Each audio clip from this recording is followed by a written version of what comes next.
பாத்தீங்கன்னா எப்போதுமே வரலட்சுமி விரதத்துல வருடத்திற்கு வருடம் நீங்க லட்சுமி விரதத்தில் மாற்றத்தை காட்ட வேண்டுமே தவிர அதையே ஃபாலோ பண்ணக்கூடாது.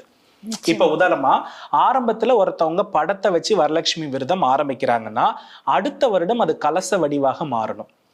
கலச வடிவம் பித்தளையில இருக்கிறதுனா அடுத்த வருடம் அது வெள்ளி முகமாக மாறணும். வெள்ளி முகம் மாறுகிறது அப்படின்னா அது அப்படியே மற்ற பொருள்கள்ல ஒரு தங்கம் சேரணும். தங்கம் வருகிறதுன்னா அதுக்கு அடுத்த வருடத்தை வைரத்தை கொண்டு வந்து வைக்கணும். புரியுதுங்களா? இப்படி நமக்கு மண் வடிவாக, பொன் வடிவாக, கல்வியின் வடிவாக, குழந்தையின் வடிவாக, தானியத்தின் வடிவாக என்னவெல்லாம் நமக்கு வளர்ந்திருக்கிறதோ அதை அத்தனையும் இவள் முன் வருடத்திற்கு ஒரு முறை அர்ப்பணம் செய்யும் பொழுது எதை வைக்கின்றோமோ அதை அவள் பெருக்கி தருகிறாள். மக்கள் என்ன பண்ண மாட்டாங்கன்னா ஒரு சில விஷயத்துல எப்போதுமே அந்த தேங்காயும் சொம்பு மட்டும்தான், அது மாறவே மாறாது, ஆனா எனக்கு செல்வமே கிடைக்கலன்னு சொல்லுவாங்க.